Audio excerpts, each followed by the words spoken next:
My name is Eris. I am writing this down because I am afraid I will forget. I am afraid I am already forgetting. It started with the dust. I live in a small apartment. It is old. Dust is normal, but this was different. It was a fine gray dust. It gathered in the corners of my bedroom by the window. I cleaned it on Monday. On Tuesday, it was back. Not a lot, just a thin layer, like powder. I thought nothing of it. I am a quiet person. I work at home on a computer. I talk to my cat, Milo. My life is simple. I like simple things. Then the sounds began, not loud sounds, small sounds. A scratch inside the wall, not like a mouse, slower, like something was dragging a fingernail down the plaster. It would happen only at night, just as I was about to sleep. I would freeze, my ears straining. Milo would lift his head, his eyes wide in the dark, then silence. I told myself it was the old building settling. Pipes, the wind, the dust kept coming. I found it on my bookshelf, on the top of my picture frames. It had a smell. Not a bad smell. A dry, empty smell, like the inside of an old book no one ever reads. One Wednesday, I woke up and my left hand felt stiff. The fingers were slow to move. I thought I had slept on it wrong. But later, when I was making tea, I dropped the cup. My fingers just let go. The cup smashed on the floor. Milo ran away. I stared at my hand. It looked fine. It was my hand. But for a second, it did not feel like mine. That was the first real fear. It was a cold little stone in my stomach. The next night, the scratching was louder. It was not in the wall anymore. It was in the room. I lay in bed, my heart beating hard. The streetlight outside my window cast weak light into my room. I saw the shapes of my dresser, my chair, and then I saw the dust. It was moving, not blowing. Moving. Along the floor by the window, the gray powder was gathering itself, shifting like a slow, gray tide. It formed a small pile. Then it fell flat. I did not sleep. I sat with my back against the headboard, my arms around my knees, until the sun came up. In the morning, I went to the doctor. I told her about my hand. She checked me. She said I was healthy. She asked if I was stressed. I said I heard scratching. She gave me a look. She said maybe I should talk to someone. She meant a doctor for the mind. I took the paper she gave me. I threw it away outside. I bought more cleaning supplies. I cleaned every surface. I sealed the window with tape. I felt silly and scared. Milo followed me, his tail twitching. That afternoon, I looked at a photo of me and my sister at the beach. It is my favorite photo.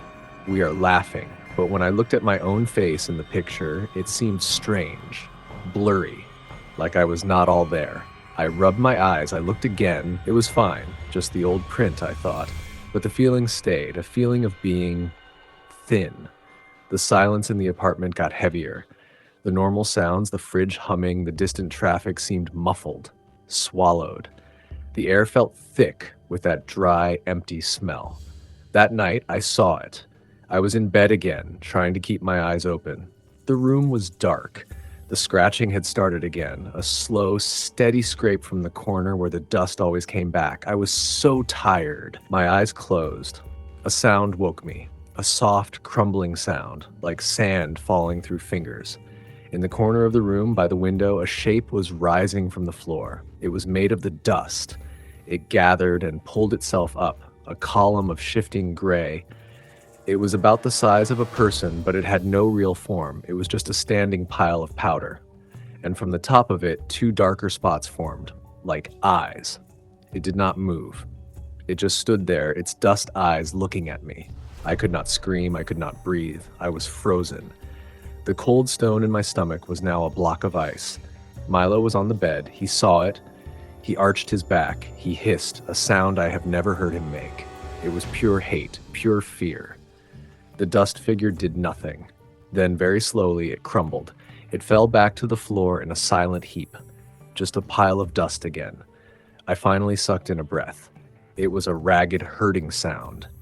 I turned on every light in the apartment. I sat on the sofa, shaking. Milo pressed against me, still shaking too. I knew then it was not in the walls. It was not the building. It was coming from that corner, and it was getting stronger. The next day, I could not feel my left pinky finger. Not numb. just absent. Like it was not part of the map of my body anymore. I poked it with a pin. I saw the dent in my skin. I felt pressure, but no pain. It was like poking a piece of rubber. I started to write things down. My name, my birthday, my sister's name, Anna. I wrote them over and over. I was afraid I would forget them. The dust was everywhere now. No matter how much I cleaned, it was on my toothbrush, in my shoes, a fine film over my computer screen. The empty smell was in my clothes, my hair. I called Anna. She lives far away. Her voice was cheerful. "Hey, Eris, what's up?" I opened my mouth to tell her. To scream. The words stuck in my throat. What could I say? My dust is forming a man, and I can't feel my finger. She would think I was crazy. She would tell me to see a doctor. The mind doctor. "Just wanted to hear your voice," I said. My own voice sounded flat, distant. "You okay? You sound weird." "I'm fine. Just a cold." We talked about small things. Her job. The weather. The whole time I stared at my left hand. My pinky looked normal, but it was a stranger's finger attached to me. After the call, I cried. I cried for a long time. Milo licked my hand. I did not sleep in the bedroom again. I slept on the sofa, but it did not matter. The dust was in the living room too, and the scratching followed me. Now it was in the floorboards under the sofa. 3 nights after I saw the figure, it came again. I was dozing, a fitful, scared sleep. The crumbling sound woke me. My eyes snapped open. It was in the middle of the living room, taller now, more solid. Still made of that shifting gray powder, but I could see the suggestion of shoulders, a head. The dark eye spots were deeper. It was facing me. And this time it moved. It took a step. It did not have feet. The base of it just flowed forward, a whisper across the floorboards, then another step. It was coming toward the sofa. I scrambled back, pushing against the cushions. A small, terrified noise escaped my lips. It stopped. It tilted its head. A shower of dust fell from its shoulder. It was studying me. Then its arm, a tendril of packed dust, rose. It pointed. Not at me. At the wall beside me. At a picture hanging there. It was a painting of a forest I liked. The dust arm shifted. It pointed to the bookshelf, then to the lamp. It was pointing at my things, the things that made this my home. Then, slowly, it pointed back at me. The arm dropped. The figure turned. It walked back to the corner of the living room near the front door where dust always gathered. It stood there for a moment and then it dissolved. It fell into a neat, small pile. My heart was pounding so hard I felt sick. What did it want? Why was it showing me my things? The answer came in the morning, and it was worse. I woke up on the sofa, stiff and cold. The sun was up. I got up to make tea. I walked to the kitchen. I passed the bookshelf. The painting of the forest was gone, not fallen, not on the floor. Gone. The hook was still in the wall. The wire was still there, but the painting had vanished. In its place on the wall was a faint, gray rectangle of dust. I ran to the shelf. My favorite mug, the one with the silly cat face, was gone. A circle of dust sat where it had been. My copy of my favorite book was gone, a dust rectangle on the shelf. It was taking my things, the things it had pointed to. I ran through the apartment. Small things were missing. A little stone I brought from the beach, a scarf, a photo of my parents, all gone, replaced by shapes of dust. I was not just scared now, I was angry. This was my life. These were my things. "No," I yelled at the empty room. "You can't have them." The air felt still, heavy. The empty smell was stronger. I grabbed my keys. I had to get out. I had to think. I went to the front door. I turned the knob. It was locked from the inside. The deadbolt was not turned. The chain was not on, but the door would not open. It was sealed shut. I pulled with all my strength. It did not budge. Not even a rattle. It was like the door was part of the wall. The windows were the same. Sealed. The tape I had put was still there, but that was not it. It was like the air outside was solid. I was trapped. I was crying again, hitting the door with my hands. My left hand did not hurt. The skin split on my knuckles, but I felt nothing. Just a dull thud. I turned around, my back to the door, and slid down to the floor. The apartment looked normal, except for the little patches of dust where my things used to be. Sunlight streamed in. Milo walked over and rubbed against my leg. He was real. He was still here. But for how long? The day passed in a blur of fear.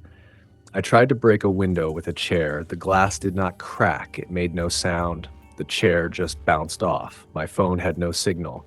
The internet was gone. The clock on the microwave was frozen. I was in a bubble, and the bubble was shrinking. When night fell, I knew it would come again. I had no fight left. I sat on the floor in the living room, waiting. Milo was in my lap. The scratching started, not from one place, from all the walls, a slow, dry chorus. The dust in the corner began to stir. It rose, it formed the figure. It was even more distinct now. I could see the texture of it, like soft, packed ash. It turned its dark eyes toward me. It walked to the center of the room. It stopped. It did not point this time. It lifted both arms, it held them out to its sides, and then it began to change. The dust shimmered. It smoothed. The gray color faded, lightened. It became beige. The shape filled out. It formed fabric. A sweater. Jeans. The top of it shaped into hair. Brown hair like mine. The face smoothed over. No eyes, no mouth. Just a blank, featureless surface. But the shape of the head, it was my head. It was wearing my clothes. It had my hair. It was a dust copy of me. A version of me with no face. My blood turned to ice. The faceless me stood there for a long moment. Then it turned and walked into my bedroom. I heard the soft sound of dust feet on the floor. I could not move. I was paralyzed with a terror so complete it was quiet. A few minutes later, it came back out. It was holding something, my hairbrush, from my bedroom. It walked to the bookshelf. It placed the hairbrush in one of the empty, dusty spots. It adjusted it carefully, like it was decorating, like it was making the place its own. It turned its blank face toward me. I felt its gaze, even without eyes. Then it walked back to its corner and crumbled away. That was last night. Today, more of me is gone. When I woke up on the floor this morning, the first 2 fingers of my left hand are gone. Not cut off, gone, like they were never there. The skin is smooth and unbroken. My hand just ends where the knuckles should be. I feel no pain. I feel nothing there at all. I look in the mirror. My face is getting blurry. The edges are soft. My left eye does not see as well. The world from that eye is faded like an old photograph. Milo is hiding. He looks at me and hisses sometimes. He does not know me anymore. Or he sees what I am becoming. The faceless thing comes out more often now. In the day, sometimes. It walks around the apartment. It touches my things. It moves them. It is slowly replacing my home with its own order. It sits in my chair. It stands by the window, looking out with a face that has no eyes. It is practicing. It is learning to be here, and I am fading. Parts of my memory are missing. I forgot my cat's name for a whole hour this morning. I looked at him and just saw a small, furry animal. Then it came back to me. Milo. His name is Milo, but for how long? I know what it is doing now. It is not taking my things. It is taking me. My things, my memories, my body. It is dusting me away, piece by piece, and replacing me with itself. A silent dust thing that will live my life. Soon I will be like the painting. A memory. A shape left in dust. I am writing this down in a notebook I found. The pen feels strange in my hand, my right hand. My left hand is mostly a stump now. I will leave this notebook on the table. Maybe someone will find it. Maybe Anna will come looking when I stop calling. She will find a door that will not open.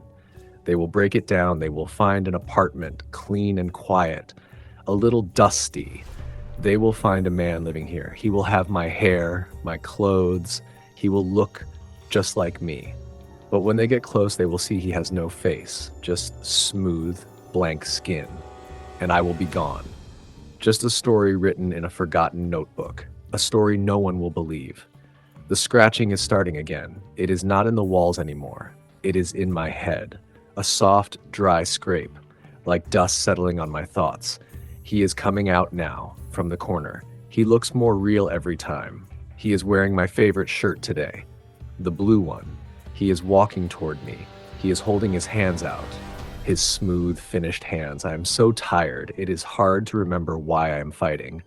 It is so much easier to be still, to be quiet, to be dust.